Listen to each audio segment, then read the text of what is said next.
அஸ்ஸலாமு அலைக்கும். ஜின்கள் சாப்பிடும் உணவு என்ன? அது எலும்புகள். எலும்பிலிருந்து வரும் பாஸ்பரஸை அவர்கள் விரும்புகின்றனர்.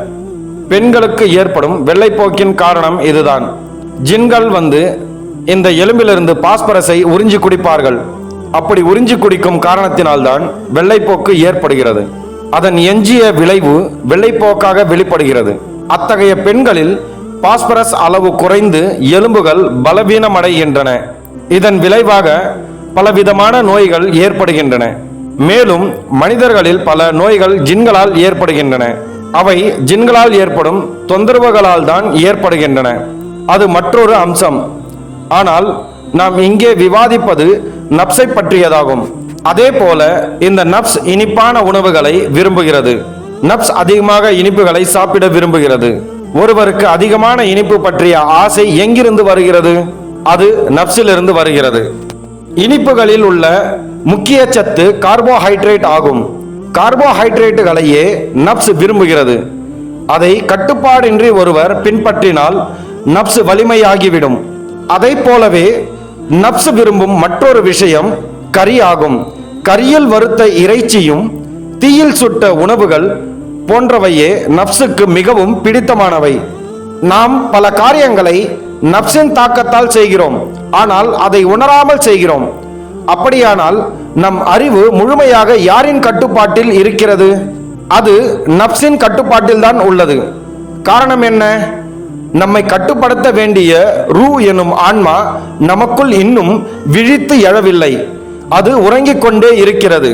அப்படியானால் கட்டுப்பாட்டை எவர் கைப்பற்றி இருக்கிறார்கள்? அதை நப்சு தான் கைப்பற்றியுள்ளது. நாம் பிறந்த நாள் முதல் இன்று வரை அதன் கட்டுப்பாட்டில் தான் இருக்கிறோம். நாம் சிந்திப்பது நம்முடைய சொந்த சிந்தனை அல்ல, அது நப்சின் சிந்தனையே. நாம் நமது சொந்த சிந்தனையை அடைய வேண்டுமெனில் நாம் என்ன செய்ய வேண்டும்? நப்சை பலவீனப்படுத்த வேண்டும். நாம் அதன் சக்தியை குறைக்க வேண்டும். பின்னர் ரூ எனும் ஆன்மாவை எழுப்ப வேண்டும். ரூவை எழுப்ப விரும்பினால் நமக்கு ஒரே ஒரு வழிதான் உள்ளது. ஒரு ஷேக் எனும் ஆன்மீக வழிகாட்டியை கண்டுபிடிக்க வேண்டும். அப்படி ஒருவரையும் கண்டுபிடிக்கவில்லை என்றால் அவரது ரூ ஒருபோதும் விழிப்படையாது. பின்னர் அவர் ரூஹின் ஹகிகத் என்னும் உண்மையை ஒருபோதும் புரிந்து கொள்ள முடியாது. ஆன்மீக ஒளியை காணாத ஒருவர் ஒருபோதும் அந்த ஒளியை நம்ப மாட்டார். அவனுக்கு ஒளி என்றால் என்னவென்று கூட தெரியாது. அவன் எல்லாவற்றையும் இருளாகவே உணர்வான்.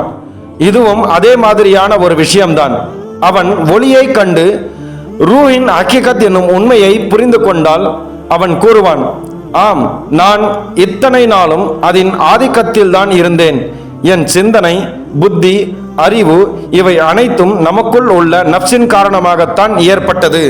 இதை அவன் உணரும் ஒரு நிலையை அடைவான். எனவே நப்சின் சில உண்மை நிலையை ஓரளவு புரிந்து கொண்டு அதை நம்புபவர்கள் மட்டுமே வெற்றி பெற முடியும். இவையெல்லாம் கற்பனையோ பொய்யோ என்று நினைப்பவர்கள் எதிலும் வெற்றி பெற மாட்டார்கள். அவர்கள் ஒருபோதும் நம்ப மாட்டார்கள். ஏனெனில் ஒவ்வொருவருக்குள்ளும் இக்குரல்களை கேட்பது நப்சேதான், அதே ஷைத்தான் தான்.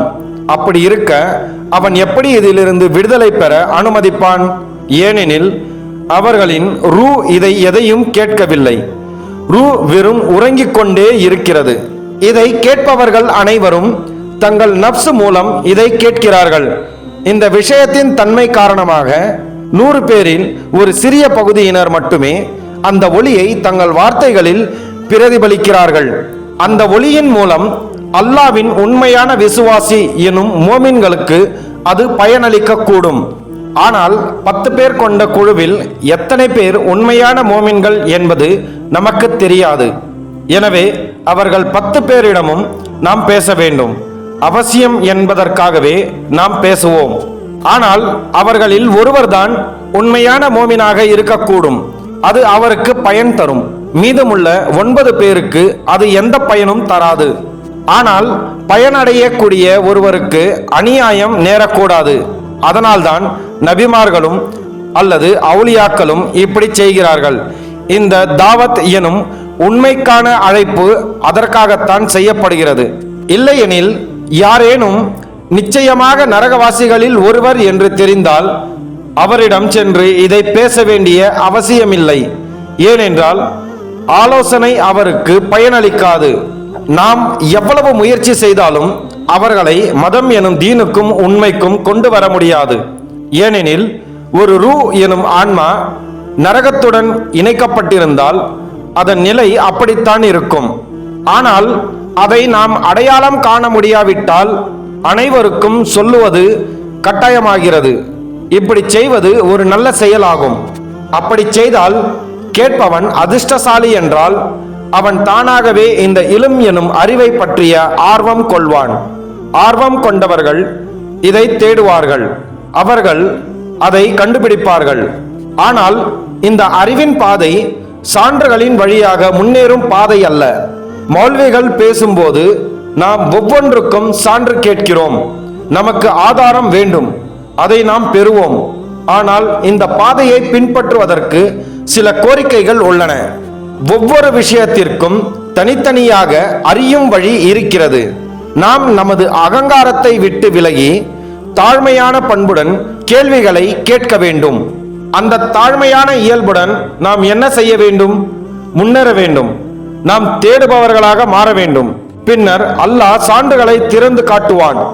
ஆனால் நாம் அறிவுஜீவிகள் மற்றும் அறிஞர்கள் என்ற பெருமையுடன் தேடினால் நமக்கு அது கிடைக்காது. இது நபி மூசா அலைஹிவஸல்லம் அவர்களின் வரலாற்றில் குறிப்பிடப்பட்டுள்ளது.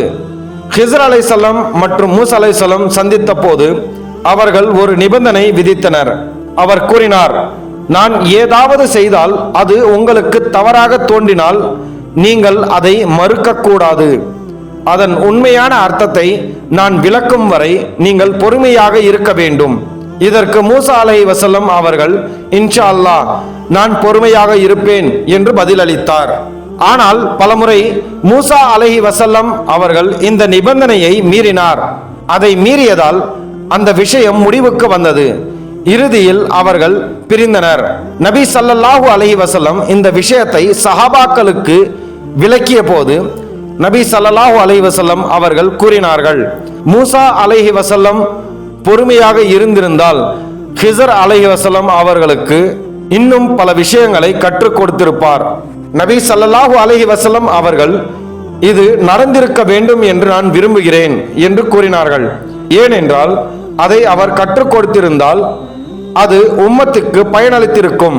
இந்த விஷயத்தில் யார் அல்லது எது என்றதில் கவனம் இருக்கக்கூடாது. உண்மையான கவனம் ஒவ்வொருவருக்கும் முன்னேறுவதற்கான பொறுமை இருக்கிறதா என்பதே. உனக்குள் நெகிழ்ச்சி இருக்கிறதா? அதுவே அல்லாஹ்வின் பார்வை. அல்லாஹ்வை தேடுபவனுக்கு அந்த நெகிழ்ச்சி இருக்கும். அவனது கையில் உள்ள ஆயுதம் நெகிழ்ச்சிதான். இங்கே நெகிழ்ச்சி என்பதின் பொருள் என்ன?